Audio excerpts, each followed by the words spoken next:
we're at the next step. Next step is to use the jerky gun, which we've purchased at Walmart. And to keep things clean, it's nice to use a tablespoon. And you just take the tablespoon like this, give it a little circular motion like you were scooping ice cream. A little twist of the spoon there like that. And you're going to probably get about 4 tablespoons full. And it keeps it nice and neat, less bacteria. You just tamp that down in there a little bit.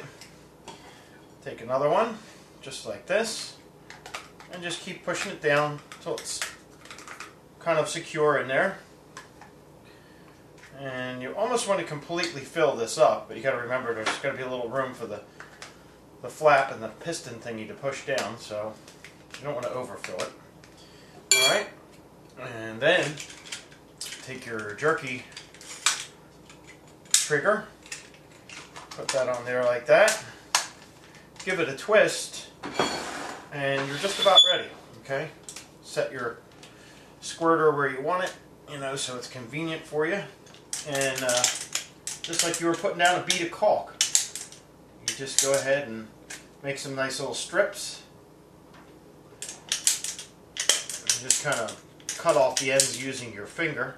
Just a little swipe with the finger. You can use a wet finger, it probably works a little bit better, but this works pretty good for me. And you just lay these out nice and evenly on the tray. You don't want them too close together because they're not going to dry right if you do that.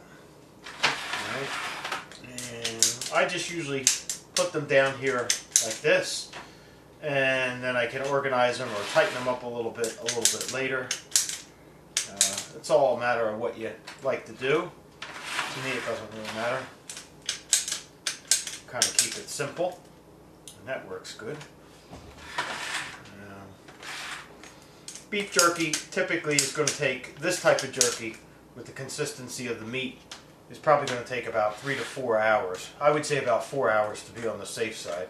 But what you want to do is you want to check it halfway through and probably flip over the beef and/or pat, using paper towels to pat the meat with, or blot the meat with, I should say, in case there's any oils or anything, because the oils are going to give you a rancid sort of flavor, and you really don't want that.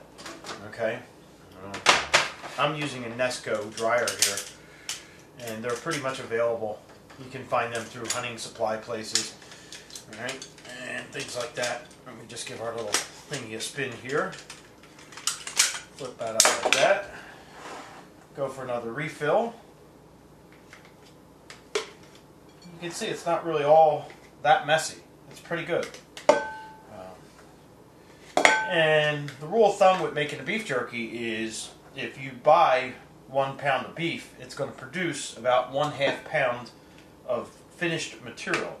So it's generally good to get about 2 pounds, and that way you get a nice pound of jerky. It's not the cheapest thing in the world to make, but boy oh boy, I'll tell you what, with a bottle of beer or a nice drink, it really is pretty tasty, and I enjoy it. And you can see how easy it is to make, just like that. That's it. It's as simple as that. A couple minutes, the product is all on the dehydrating racks, and we're ready to put the lid on. And what we'll do is we'll plug this into the outlet, and then we'll select the highest setting, which is 68 degrees Celsius or 150 degrees Fahrenheit, and we're pretty much done. Plug this in for 2 hours and let this run, and then after the 2 hours we'll check it out. As I say, we'll blot the pieces of meat that are in here, pieces of jerky, flip them over, and they'll go for another 2 hours, and then we'll check them, and they should be at an absolute perfect consistency. This is really easy, and I highly recommend doing this. You're going to have fun.